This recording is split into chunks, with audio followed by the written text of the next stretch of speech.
Good morning, praise the lord. ફરીને એકવાર ઈશ્વરનો આભાર માનતા આવો આજનું વચન જોઈએ.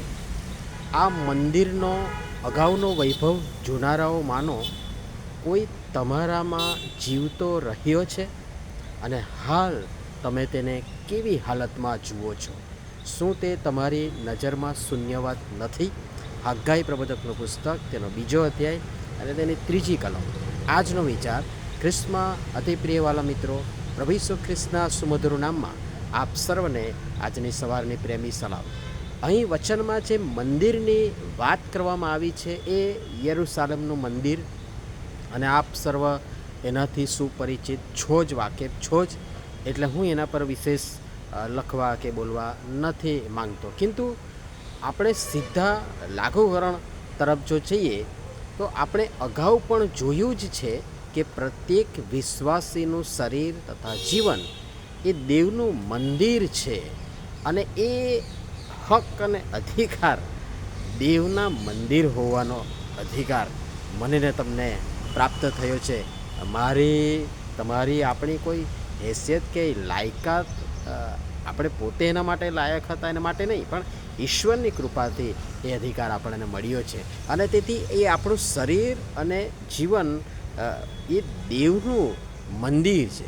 જેમ નવું સવું મંદિર બને અને તેનો દેખાવ અને કલર ને વૈભવ અને તેની શું કહેવાય કે શણગાર અને એ બધું કેટલું ગજબનું હોય છે, ભવ્યાતિ ભવ્ય.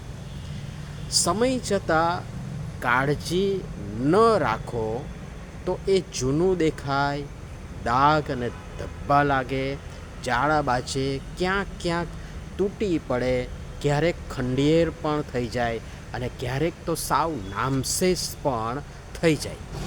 એમ જ આ જે શરીર અથવા જીવનરૂપી મંદિર, જે નવા સવા આપણે પ્રભુમાં આવ્યા અને એ સમયનો જે એનો ઠાઠ હતો, એનો વૈભવ હતો, એનું ગૌરવ હતું અને એ જે ડેકોરેશન હતું, આપ સમજી શકો એમ છો હું શું કહેવા માગું છું. એ શરૂઆતની જે પ્રીતિ હતી એ ધીરે ધીરે સમયના વહેણ અને થપાટો વાગતા એ પોપડાની જેમ જાણે એક પછી એક ખરી પડે છે અને એ વૈભવ, એ ગૌરવ જતો રહે છે. હાલ તમે તેને કેવી હાલતમાં જુઓ છો? શું એ તમારી નજરમાં શૂન્યવત નથી? જુઓ, વિચારો, સમજો. બીજાના જીવનમાં નહીં, પણ પોતાના જીવન અને શરીર તરફ જુઓ, ડોક્યું કરો, આત્મમંથન કરો, આત્મ તપાસ કરો. કેવી હાલત છે, કેવી હાલતમાં છીએ, કેવી હાલતમાં હોવું જોઈએ?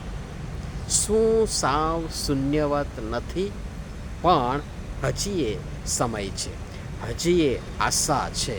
પ્રભુ પરમેશ્વર એ મંદિરનો વૈભવ અને ગૌરવ જે આપણે આપણી જ બદફેલીને કારણે, આપણી જ ગુનાહિત પ્રવૃત્તિઓને કારણે ગુમાવ્યું છે, એને પ્રભુ પરમેશ્વર એ મંદિરનો, એ જીવનનો વૈભવ પાછો લાવવા, એ શરૂઆતની પ્રીતિ, એ તે સમયની સાક્ષીને અસર ઊભી કરવા આજે પણ તત્પર છે. હા, એ વચન આપે છે કે હું આ મંદિરને ગૌરવથી ભરીશ, અને તમે જોશો એ મંદિરનું ગૌરવ આગલાના કરતાં વિશેષ થશે. અને પ્રભુ પિતા પરમેશ્વર આ જ હકારાત્મક વલણ સાથે આપણને આ બાબતો સમજવાના માટે સહાય તથા મદદ કરો. આમીન. ધન્યવાદ.